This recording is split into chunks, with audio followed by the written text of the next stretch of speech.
I am Allison, 32 years old, and I just achieved my decade-long dream of buying my own home.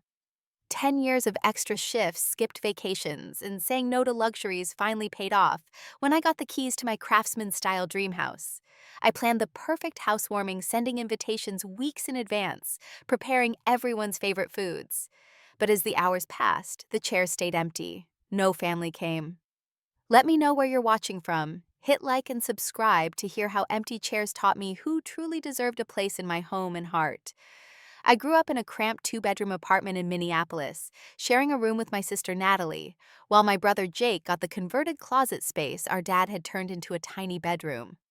Our parents worked hard, but money was always tight. Dad was a factory worker, and Mom juggled part-time retail jobs while raising us.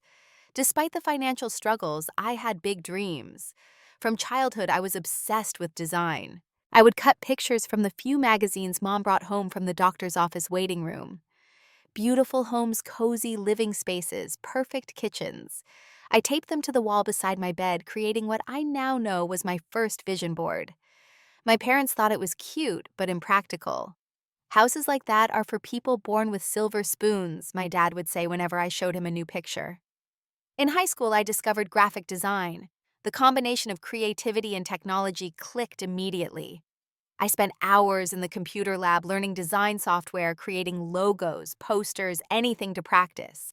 My art teacher, Ms. Williams, recognized my talent and encouraged me to pursue it in college.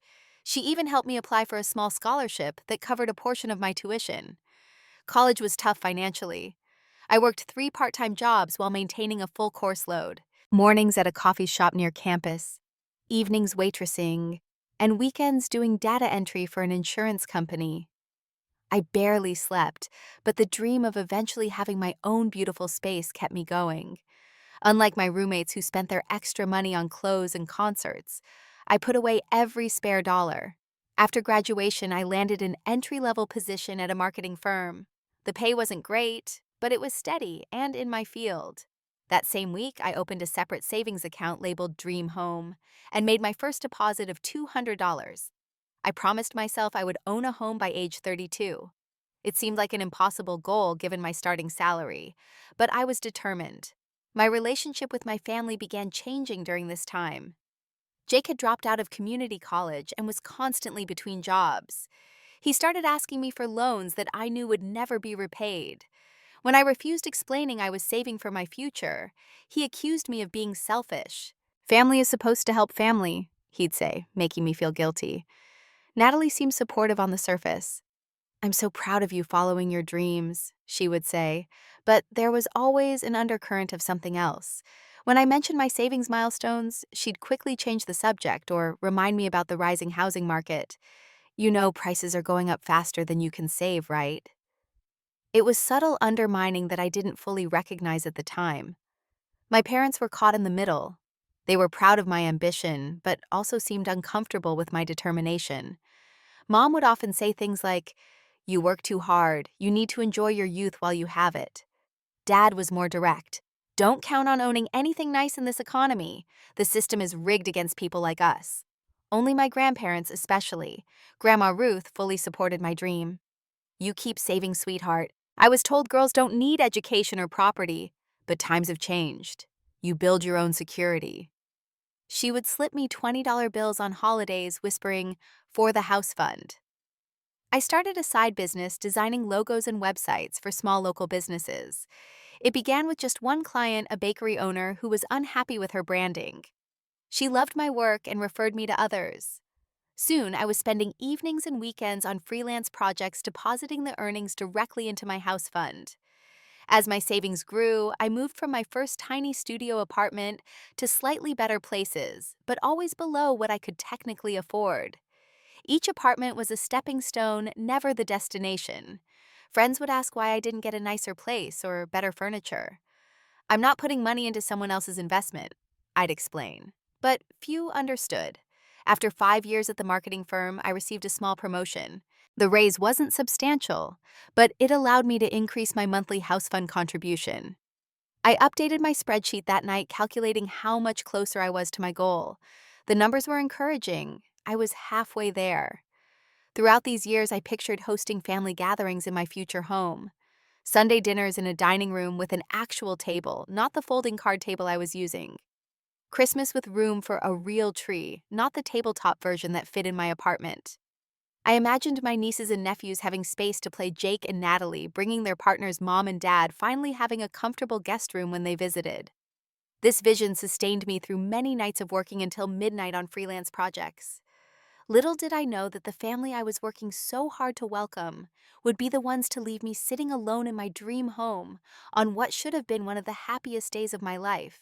The decade of saving for my home was filled with sacrifices that most people wouldn't understand unless they'd done it themselves.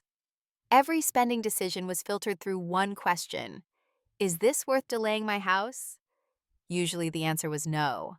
While friends went on weekend trips to Chicago or summer vacations to Cancun, I stayed behind picking up extra shifts or freelance work.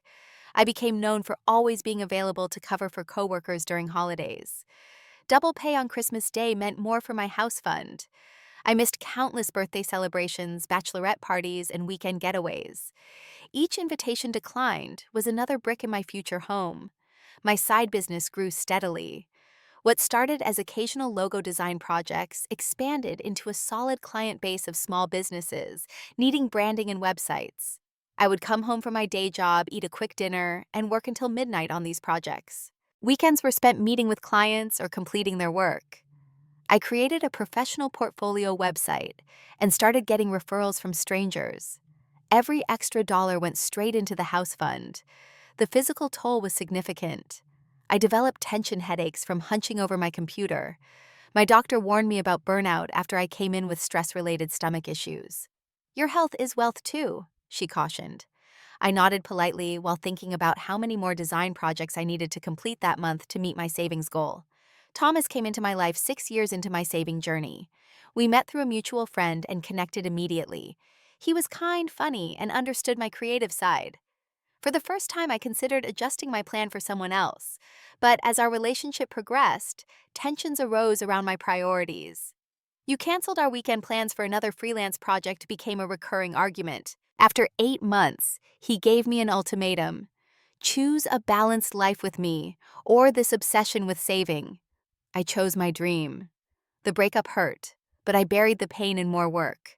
My savings account grew painfully slowly at first, then with increasing momentum as my career advanced and side business expanded. I created a visual chart on my wall coloring in sections as I reached each $5,000 milestone. The growing colored area provided concrete evidence that my sacrifices were yielding results. Family events became increasingly uncomfortable. At Jake's wedding 4 years ago, I overheard him telling his new wife's family that I was obsessed with saving for a house. "She thinks she's better than everyone," he added, unaware I was within earshot. It stung, but I reminded myself that financial independence meant freedom, including the freedom to distance myself from toxic attitudes. My parents became more vocal about their concerns. "You're missing out on living life," Mom would say during our weekly phone calls. "When I was your age, I had 3 kids already. Houses come and go, but time doesn't come back." Dad was blunter. "All this saving and the market will probably crash right when you're ready to buy. That's how they get people like us." The contrast between my journey and those of my peers became increasingly apparent. My college roommate Emily bought a house at 27 with her parents, providing the down payment as a wedding gift. Another friend inherited his grandmother's condo. Watching them achieve in moments what I had been working toward for years was a special kind of pain, but it also strengthened my resolve. My home would be earned entirely through my own efforts. 7 years into my saving journey, I was promoted to senior designer at my company. The significant salary increase accelerated my timeline. I allowed myself one celebratory dinner at a nice restaurant, then updated my savings plan. For the first time, my goal seemed truly attainable. I began researching neighborhoods, comparing property values, school districts, and proximity to work. I created detailed spreadsheets analyzing property tax rates, utility costs, and appreciation potential in different areas. I attended first-time homebuyer workshops and met with a financial advisor who confirmed I was on track. "You've done what most people find impossible," he said, reviewing my savings history. You should be proud. When I hit 80% of my savings goal, I started looking at houses online every night. I saved listings, studied floor plans, and drove through neighborhoods on weekends. I learned about inspection contingencies, closing costs, and mortgage underwriting. I became fluent in real estate terminology, preparing myself for when it would be time to actually make a purchase. 9 years into my journey, I found what I thought was the one: a small craftsman bungalow with original woodwork and a front porch. It was slightly above my budget, but I had fallen in love. I submitted an offer, spending a sleepless night imagining myself living there.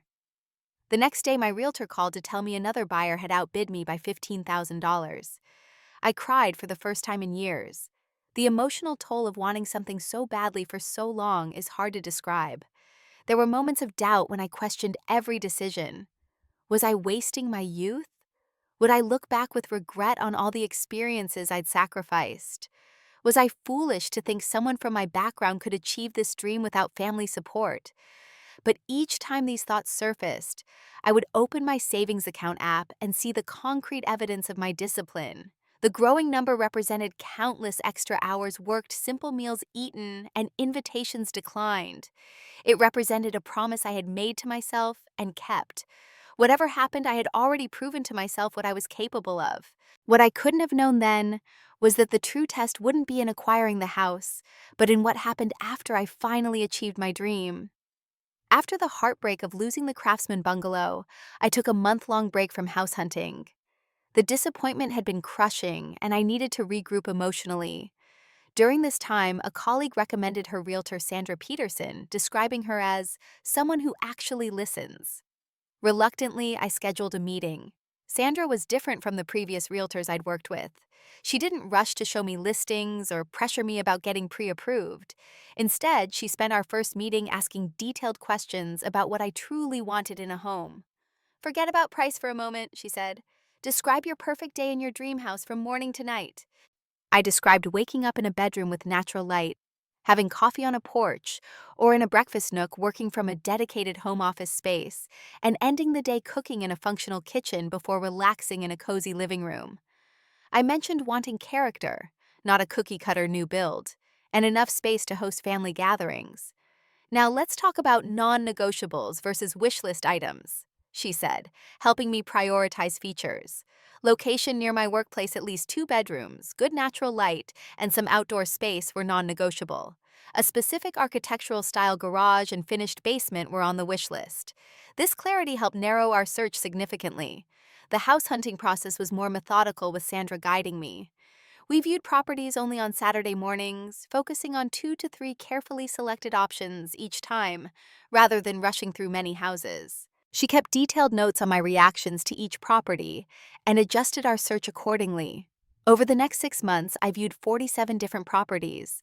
After each disappointment, Sandra would reassure me, "The right house is worth waiting for. You didn't save for 10 years to settle for almost right." By month 5, I was growing discouraged. Housing prices in desirable neighborhoods had increased, and my budget wasn't stretching as far as I'd hoped. 3 more offers had been rejected in favor of higher bidders. Maybe I should wait another year and save more, I told Sandra one Saturday after another rejection. The market isn't getting any more affordable, she replied honestly. But let me show you one more area you haven't considered. The following weekend, we explored a neighborhood I had previously overlooked. It was slightly farther from my workplace, but had better house values. As we drove down a tree-lined street, Sandra slowed in front of a 2-story Craftsman with a deep front porch. "This just listed yesterday," she said. "The owners relocated for work and need to sell quickly." From the moment I walked up the porch steps, something felt different. The door had original stained glass inserts that cast rainbow patterns on the hardwood floor of the entryway. Inside, the living room featured a brick fireplace with a wooden mantel and built-in bookshelves. The dining room had a bay window and wainscoting. The kitchen needed updating but had good bones and space for a breakfast table. Upstairs were 3 bedrooms, including a master, with enough space for my office setup, and a surprisingly modernized bathroom. The backyard wasn't large, but featured mature trees, and enough space for the garden I'd always wanted. There was even a detached single-car garage that could serve as a studio for my freelance work. "This is it," I whispered to Sandra as we stood in the sunlight of the master bedroom. "This is exactly what I've been saving for." The house wasn't perfect, but it had every essential quality I'd been seeking, plus character and potential. The asking price was within my budget, though, just barely after accounting for necessary updates. Sandra advised making a strong offer given my secure financing and flexibility on closing date. "The sellers need certainty more than a bidding war," she explained. "Write them a letter about why you love the house." That night, I drafted a letter explaining my decade-long journey to homeownership and why their house represented the fulfillment of that dream. I described specific features I loved and how I could envision building my life there. Sandra submitted my offer the next morning, slightly below asking price, but with very clean terms. The 48 hours waiting for a response were excruciating. I couldn't sleep, constantly checking my phone for news. Finally, Sandra called. "They accepted your offer," she said. "They loved your letter and appreciated that you'll care for the house they raised their family in." I sat on my apartment floor and cried, a decade of determination and sacrifice culminating in this moment. I'd done it. Against all odds, without family support or inheritance, I had achieved what had seemed impossible. The mortgage application process brought new anxieties. Despite my excellent credit score and substantial down payment, I worried about approval. The underwriters requested additional documentation about my freelance income, leading to several stressful days of compiling client payments and contracts. The home inspection revealed minor issues, some electrical work needing updating, a small area of water damage in the basement, and gutters requiring replacement. I negotiated with the sellers to handle the electrical work, while I would address the other issues after purchase. The final mortgage approval came 3 weeks after my offer was accepted. The loan officer called personally to congratulate me. "In 15 years in this business, I've rarely seen someone so well prepared for home ownership," she said. Closing day arrived with perfect early autumn weather. I signed countless documents, my hand cramping by the end. The title company representative explained each form, but I'd already researched everything thoroughly. When she finally handed me the keys, they felt simultaneously heavier and lighter than I'd imagined. Driving to the house, my house felt surreal. I parked in the driveway, took a deep breath, and walked up the porch steps alone. The key turned smoothly in the lock. The house was empty, footsteps echoing on the hardwood floors. I walked through each room slowly, not as a visitor, but as the owner. In the kitchen, I sat on the floor and allowed myself to feel the full weight of the accomplishment. I spent that first night in a sleeping bag on the bedroom floor, using my duffel bag as a pillow. Despite the discomfort, I slept better than I had in years. The house creaked and settled around me, introducing itself. The next morning, I took dozens of photos to send to my family. My parents responded with a brief, "Congratulations, looks nice." Jake didn't respond at all. Natalie sent back, "Cool house. Seems big for just one person, though." Only Grandma Ruth called, asking for a virtual tour over video chat. She praised every feature and teared up when I showed her the front porch. "I'm so proud of you, Allison. You did what women in my generation could only dream about." With keys in hand and mortgage payments beginning, I turned my attention to planning the perfect housewarming party. This would be the moment to share my achievement with everyone who had been part of my journey, especially family. I wanted them to see that all those years of sacrifice had been worthwhile, that I had created something meaningful and lasting. I had no idea that the celebration I was so carefully planning would never actually happen, at least not in the way I had envisioned. With the keys to my new home securely in my possession, I threw myself into preparing for what I imagined would be the perfect housewarming party. I wanted everything to be just right when my family finally saw what their daughter and sister had accomplished. First, I created digital invitations featuring before and after photos of the rooms I had already started updating. I chose a date 6 weeks out to give everyone plenty of time to arrange their schedules. The guest list included my parents, Jake and his wife, Megan Natalie, and her boyfriend, Darren, Grandma Ruth, and Grandpa Howard, plus a handful of close friends and colleagues who had supported me throughout my journey. I sent the invitations with a personalized note to each person, explaining how meaningful their presence would be. The responses came in gradually. My work friends and a few college buddies immediately confirmed. Sandra, my realtor, said she wouldn't miss it for the world. But my family's responses were noticeably lukewarm. Mom texted, "We'll try to make it, but your father might have overtime that weekend." Jake replied with a thumbs up emoji and nothing else. Natalie asked if she could come a different weekend instead. Only Grandma Ruth and Grandpa Howard responded with genuine enthusiasm, asking if they could come a day early to help prepare. Despite the underwhelming responses, I remained optimistic. Once they saw the house, they would understand why this meant so much to me. I used my entire first-time homeowner's budget on essential furniture and decor. I found a beautiful dining table with 6 chairs at an estate sale perfect for family dinners. For the living room, I splurged on a comfortable sectional sofa where everyone could gather. I discovered my design skills translated well to interior decorating, finding affordable ways to make each room feel both stylish and welcoming. The guest bedroom was prepared specifically with my grandparents in mind. I installed grab bars in the adjacent bathroom, bought a supportive mattress, and placed a small desk by the window, where Grandma Ruth could work on her crossword puzzles in the morning light.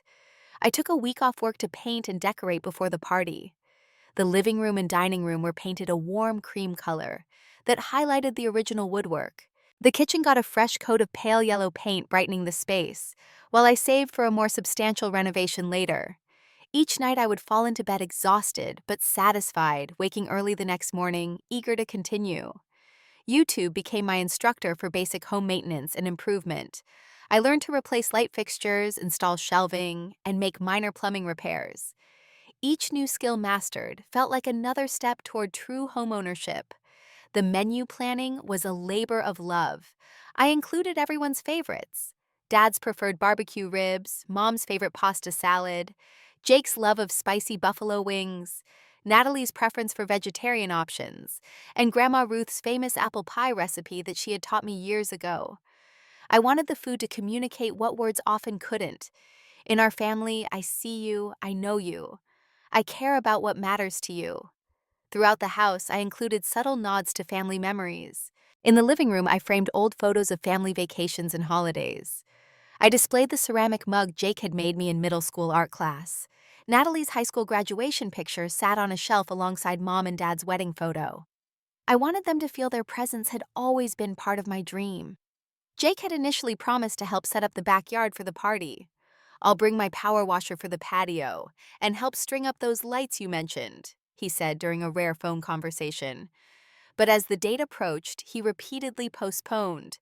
"Work's crazy right now," he texted. "Not sure I can come early, but we'll be there for the actual party."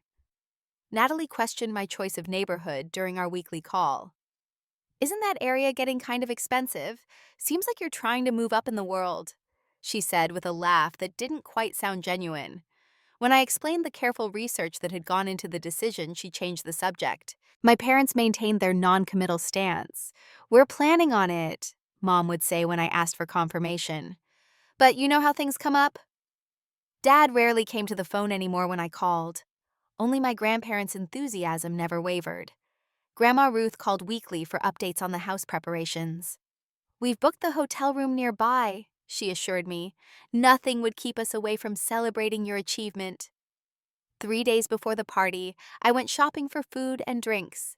The cart overflowed with ingredients and a few bottles of champagne for a toast. The checkout total made me wince, but I reminded myself that this was a once-in-a-lifetime celebration worth every penny. The day before the party, I cleaned every surface until the house gleamed. I arranged flowers and vases throughout the rooms, set the dining table with care, and prepared as much food as could be done in advance. In the backyard, I had managed to string lights myself and set up additional seating areas. Everything was perfect, exactly as I had imagined it during those years of saving and dreaming. That night, I walked through each room one last time, imagining the spaces filled with family and friends, glasses clinking, laughter echoing off the walls. "Tomorrow," I whispered to myself, "tomorrow they'll finally see." I went to bed exhausted, but too excited to sleep soundly. Tomorrow would be the culmination of everything I had worked for. Not just the house itself, but the moment of sharing it with the people I loved. I had no idea that in less than 24 hours, I would be sitting alone in those carefully prepared rooms facing the devastating truth about my family that I had been avoiding for years. I woke up at dawn on the day of my housewarming party, too excited to sleep any longer. The morning light filtered through the curtains I had hung just days before, casting a warm glow across my new bedroom. Today was the day everyone would see what I had accomplished, especially my family. I was finally ready to show them that all those years of working extra shifts and skipping vacations had been worth it. After a quick breakfast, I began the final preparations. I covered the dining table with the lace tablecloth Grandma Ruth had lent me for the occasion, a family heirloom she had received as a wedding gift. I arranged fresh flowers in the centerpiece and placed candles strategically throughout the house. Everything needed to be perfect. The first disruption came at 10 a.m. My friend Tara called apologetically. "Allison, I'm so sorry, but Dylan has a fever. We can't make it today." I assured her it was fine and wished her son a quick recovery. These things happen, I thought. By noon, the food was prepared and waiting. The house looked immaculate. I had even created a small welcome table in the entryway, with name tags and a guest book for everyone to sign with their wishes for my new home. The party was scheduled to start at 2 p.m., and I expected my grandparents to arrive first, since they had mentioned wanting to come early. At 1:30 p.m., my phone chimed with a text from Natalie. "Running late, traffic is awful, start without us." I texted back immediately. "No problem, food will be waiting whenever you get here." I wasn't concerned yet. Natalie was chronically late to everything. 2 o'clock came and went with no arrivals. I checked my phone repeatedly for messages, but there was nothing new. I called Jake's number, but it went straight to voicemail. "Hey, just checking if you're on your way. The party's starting, and I can't wait for you to see the house." My voice sounded overly cheerful even to my own ears. By 2:45 p.m., only 3 friends from work had arrived. They complimented the house enthusiastically, but I kept glancing at the door expecting my family to walk in at any moment. Sandra arrived with a beautiful houseplant as a gift. "Your family not here yet?" she asked, noticing my distraction. At 3:15 p.m., my phone buzzed. A text from my parents. "Car trouble. Don't think we can make it today, maybe next weekend." My heart sank as I read the message. They were only a 30-minute drive away. Surely they could have called someone for a ride if they really wanted to come. I was about to respond when another message arrived, this time from Grandma Ruth. "So sorry, sweetheart. Grandpa's arthritis is flaring up badly. Doctor says he needs to rest. Heartbroken to miss your special day. We'll call tomorrow." This hit me hardest of all. My grandparents had never missed an important event in my life. The genuine regret in her message was clear, but it didn't ease the growing hollowness in my chest. By 4 p.m., the terrible truth was becoming unavoidable. No one from my family was coming. The chairs I had so carefully arranged around the dining table, each one mentally assigned to a specific family member, remained empty. The special foods I had prepared for each of them would go uneaten. The toast I had planned to make about family and home would remain unspoken. My work friends tried their best to maintain a festive atmosphere. They praised every room, asked questions about the neighborhood, and complimented the food. But they could see my growing distress as the hours passed with no sign of my family. At 5:30 p.m., while refilling a friend's drink, I glanced at my phone and noticed a notification from Instagram. Curious, I opened the app to find that Natalie had posted a story just 20 minutes earlier. My blood turned cold as I stared at the image my parents, Jake and his wife Natalie and her boyfriend, all sitting around a table at Rosario's, my dad's favorite Italian restaurant. The caption read, "Family dinner night," with a heart emoji. I excused myself and locked myself in the bathroom, where I finally allowed the tears to come. They hadn't been caught in traffic or experienced car trouble. They hadn't had emergencies or sudden illnesses. They had collectively decided to go to dinner together instead of coming to my housewarming. They had lied to me, all of them. When I emerged from the bathroom, my friends could see I had been crying. Melissa, my closest work friend, pulled me aside. "Allison, what's wrong?" I showed her the Instagram post. She looked shocked, then angry on my behalf. "I'm so sorry, I don't even know what to say." The party limped along for another hour before my friends began making excuses to leave, clearly uncomfortable with the awkward situation. By 7 p.m., I was alone in my perfect house, surrounded by untouched food and empty chairs. I sent frantic texts to my entire family. I saw the Instagram post. You were all together at Rosario's. Why didn't you just tell me you didn't want to come?" No one responded that night. I sat in my new living room, the string lights in the backyard, twinkling through the window, creating a mockery of celebration. The house that had represented achievement and joy just hours before now felt hollow. What was the point of creating this perfect space if the people I had created it for didn't care enough to even show up? I called in sick to work the next day and the day after that. I couldn't bear to face questions about how the party had gone. I avoided calls from concerned friends. The food sat in containers in the refrigerator until the smell forced me to throw it away. The champagne remained unopened. For the first time since I had begun my saving journey, I questioned every sacrifice I had made. Had I been a fool to think that achieving this dream would somehow fix the underlying issues in my family? Had I been working towards something that ultimately meant nothing? The dream home I had sacrificed so much for now felt like a monument to broken relationships and misplaced priorities. I had no idea then that the truth behind my family's absence was even more painful than I imagined, or that learning this truth would be the first step toward building a different kind of home than the one I had envisioned all those years.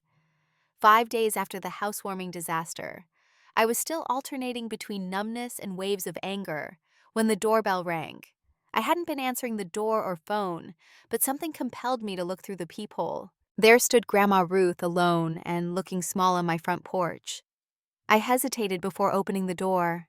Even my beloved grandmother had participated in the collective family deception, but the sight of her familiar face lined with concern broke through my resolve to shut everyone out. "May I come in, Allison?" she asked quietly. Her voice lacked its usual energy. I led her to the living room where she sat on the edge of the sofa, her purse clutched tightly in her lap. She surveyed the room, taking in the details of the space I had created. "It's beautiful. Everything I imagined for you." Her eyes filled with tears. "I am so deeply sorry for what happened." "You said Grandpa's arthritis was flaring up," I said flatly. She nodded, her expression pained. "That part was true, but I could have come alone. I should have. So why didn't you?" She took a deep breath. "Because I was a coward. I didn't stand up to them when I should have." "Stand up? To who? What are you talking about?" Grandma Ruth's hands trembled slightly as she opened her purse and removed a tissue. "There was a family meeting, the Sunday before your housewarming, at your parents' house." My chest tightened. "A meeting about my party. About you, dear. About your house." She looked down at her hands. "Your brother initiated it. He's been struggling with his business, you know. The food truck venture isn't doing well. He's facing bankruptcy." I hadn't known. Jake hadn't shared any of this with me. "He was upset that you never gave him that loan he asked for 3 years ago. He said if you had invested in his business instead of saving for your house, he wouldn't be in this situation. He told everyone you chose a building over your own brother's welfare." The accusation stung. Jake had asked for $15,000 for his food truck startup. It would have depleted nearly half my house savings at that time. I had offered $2,000 instead, which he had refused indignantly. "Natalie joined in," Grandma continued. "She said you've become entitled, that you look down on the rest of the family because we haven't achieved what you have. She said your house is just a way to show off that you're better than us." Each word felt like a physical blow. "And my parents," Grandma Ruth's expression grew even sadder. "Your father said nothing, which was agreement in its own way. Your mother said she was worried about you, that this obsession with the house has changed. You made you cold and distant from the family." "That's not true," I whispered. "I did this for all of us, so we could gather in a beautiful space, make memories." "I know, dear." I tried to tell them that, but they had already decided. She reached for my hand. "They decided to teach you what they called a lesson in humility, to show you that material possessions don't guarantee happiness or family. Jake suggested they all skip your housewarming, make excuses, and go to dinner together instead. And you went along with this." I could barely get the words out. Tears spilled down Grandma Ruth's cheeks. "I argued against it. So did your grandpa. We said it was cruel and would only drive you further away, but we were outvoted. And then when the day came and Grandpa truly couldn't get out of bed with his arthritis, I gave in to the family decision instead of taking a stand. I have never been more ashamed of myself. I sat in stunned silence, trying to process what I was hearing. My family had conspired to hurt me deliberately to punish me for my success for the very thing I had worked so hard to achieve. And they had done it in the cruelest way possible by leaving me alone on what should have been one of the proudest days of my life. "There's more," Grandma said reluctantly. "Your mother asked me not to tell you about their dinner. She said it would only make things worse. But I can't keep participating in this deception. You deserve the truth, even if it's painful."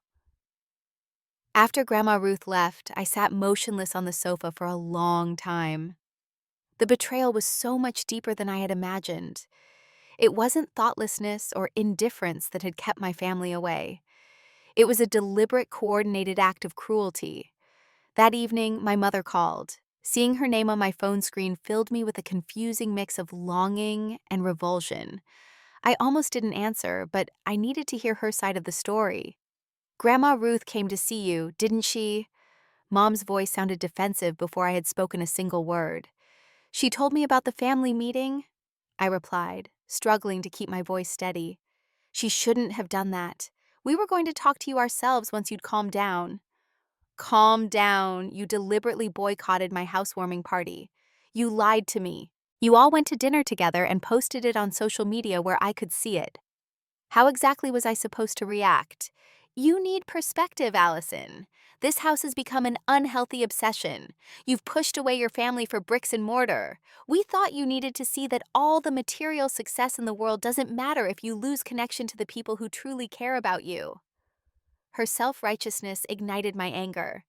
"So humiliating me was your way of showing how much you care, making me sit alone waiting for hours while you all enjoyed a family dinner without me.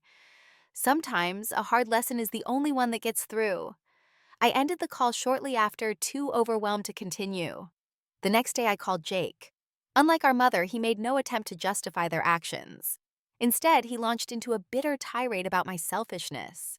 "You had the money to save my business, but you chose granite countertops instead. Now I'm facing bankruptcy while you play house in your perfect little dream world." "I offered you what I could afford at the time," I reminded him. "You're the one who rejected it because it wasn't enough. Because it was insulting. You were sitting on a pile of cash while your brother was drowning." When I spoke with Natalie later that week, her approach was more passive-aggressive. "We didn't think you'd be this upset. It's just a party, Allison. But I guess when your whole identity is wrapped up in showing off your achievements, it would feel like the end of the world when things don't go as planned." My father was the only one who wouldn't speak to me directly. He sent a brief text. "Your mother and I raised you to value family over possessions, disappointed in your priorities." As the days passed, I discovered a group chat that had been created specifically to coordinate their boycott of my housewarming. Someone had accidentally included me in a response, giving me access to the entire conversation thread. Reading through their messages, seeing them plan their lesson in detail, was the final confirmation of how deliberately they had worked to hurt me. My friends rallied around me once I finally shared the full story.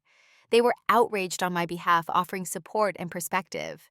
"This isn't about the house," Melissa insisted during one of our coffee dates. "This is about them not being able to handle your success. It makes them confront their own choices and limitations." At my boss's suggestion, I started seeing a therapist. Dr. Howard helped me recognize that my family's reaction was rooted in their own insecurities, not any actual failing on my part. "What you've accomplished threatens the narrative they've built about what's possible," she explained. "It's easier to tear you down than to reconsider their own limiting beliefs." Through therapy, I began to see patterns that had existed long before the housewarming incident. My parents had always been skeptical of ambition, seeing it as a recipe for disappointment. Jake had consistently expected to be bailed out without consequences. Natalie had mastered the art of support that wasn't really support at all. After several weeks of processing this painful revelation, I faced a critical decision point. Would I continue seeking approval from people who were committed to undermining my success? Or would I choose self-respect and build boundaries that protected the life I had worked so hard to create? The answer came to me one evening as I sat on my front porch, watching the sunset paint the sky in shades of pink and gold. This house, my house, wasn't just a building. It was physical proof of my resilience, discipline, and courage. I had done something extraordinary, something I could be proud of regardless of anyone else's opinion. I couldn't control my family's reactions, but I could control who had access to the sacred space I had created. With that realization, I began the most difficult but ultimately most rewarding phase of my journey, rebuilding my life without the approval I had sought for so long. In the months following the housewarming disaster, I embarked on what my therapist called the grief process. I was mourning not just the ruined party, but the loss of the family relationships I had thought I had, or at least hoped to have someday. The first step was setting clear boundaries. I drafted an email to my parents, Jake and Natalie. It wasn't angry or accusatory, just honest. I need time to process the hurt I've experienced. When you chose to boycott my housewarming as a lesson, it communicated that my achievements deserve punishment rather than celebration. I'm taking a step back from regular contact while I heal from this. I'll reach out when I'm ready to rebuild our relationship on healthier terms. The responses were predictably defensive. My mother called it dramatic. Jake accused me of holding grudges, and Natalie suggested I was playing victim. None acknowledged their role in causing the hurt. Their reactions only confirmed that the distance was necessary. Grandma Ruth remained a consistent supportive presence. She visited every other Sunday, bringing small housewarming gifts, each time a handmade quilt for the guest room, herbs for the kitchen windowsill, a bird feeder for the backyard. "A home grows slowly with love and intention," she would say. Through her, I maintained a thread of connection to my family history without subjecting myself to ongoing hurt. As the immediate pain began to subside, I redirected my energy toward building a different kind of family, one based on mutual support rather than obligation. I deepened friendships with people who had shown up for me consistently. Melissa and I began a tradition of Sunday brunches at my dining table. Sandra, my realtor, introduced me to her book club, which started meeting in my living room once a month. One Saturday morning, while planting flowers in my front yard, my next-door neighbor Morgan stopped by to compliment my gardening. We started talking about native plants, which led to coffee on my porch, which eventually led to a friendship that would become central to my new support system. Morgan introduced me to other neighbors, the retired teacher across the street who shared cuttings from her garden, the young couple on the corner who had just had their first baby, the widower 2 doors down who turned out to be an accomplished pianist and would later play at gatherings in my home. Gradually, my neighborhood became a community. I created spaces in my home that reflected my evolving priorities. The guest room I had prepared specifically for my parents remained unused by them, but became a welcoming space for friends who needed a temporary haven during life transitions. The dining room hosted not the family dinners I had envisioned, but potluck gatherings where diverse groups of friends connected over homemade food and meaningful conversation. The home office I had originally imagined as a small corner of the bedroom expanded to take over the smallest bedroom entirely. I invested in proper equipment and furniture, transforming it into a professional workspace for my growing freelance business. 6 months after the housewarming, I reduced my hours at the marketing firm to focus more on building my own client base. The freedom to make this choice was another benefit of my financial discipline over the years. As time passed, my family made scattered attempts to reconnect always on their terms and without acknowledgement of what had happened. Mom would text casual messages as if nothing had changed. Dad would have her call with questions about computer issues, his way of maintaining contact without direct communication. I responded politely, but maintained my boundaries, making it clear that superficial interaction wasn't enough to rebuild trust. Jake's business ultimately failed, as my grandmother had predicted. After the bankruptcy was finalized, he called me late one night.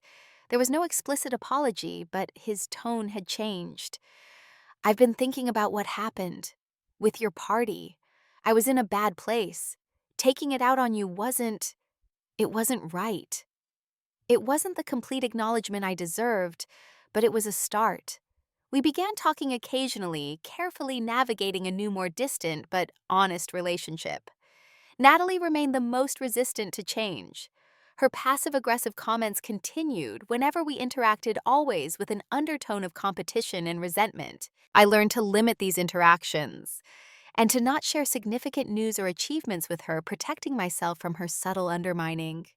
Grandma Ruth eventually convinced Grandpa Howard to visit despite his continuing health challenges. Seeing him enjoy the comfortable guest room I had prepared months earlier was bittersweet. "You've built something special here," he told me as we sat on the front porch swing. "Not just a house, but a home. There's a difference, you know." 3 months later, they sold their house and moved into a senior living community just 10 minutes from me, becoming regular presences in my new life. The 1-year anniversary of homeownership approached, and I decided to host a celebration. Not a replacement housewarming, but something new. A home blessing gathering with the people who had become my chosen family. Grandma Ruth and Grandpa Howard were the guests of honor. Friends, neighbors, colleagues, and clients filled every room with laughter and genuine warmth. This time there were no empty chairs, no waiting for people who wouldn't come. That evening, as the last guest departed, and I stood in my doorway waving goodbye, I felt a profound sense of peace wash over me. The home I had created wasn't the one I had originally envisioned, filled with the family I was born into. It was something more authentic and ultimately more nurturing, a space filled with people who chose to be there, who celebrated rather than resented my achievements, who brought energy and love into my life rather than depletion and doubt. I realized then that the true value of this house wasn't in its physical structure, though I still loved every brick and board. The value was in what it had taught me: that I was capable of extraordinary achievement through discipline and focus, that I could survive profound disappointment and betrayal, that I could build a meaningful life on my own terms. The empty chairs at my housewarming had made space for better people to enter my life. 10 years of saving had bought me not just a house, but a painful, necessary lesson about family belonging and self-worth. Some people will never celebrate your success because it reminds them of their own perceived failures. Some will punish you for growing beyond the role they've assigned you. And some will show up with consistent love and support, becoming the true family that everyone deserves.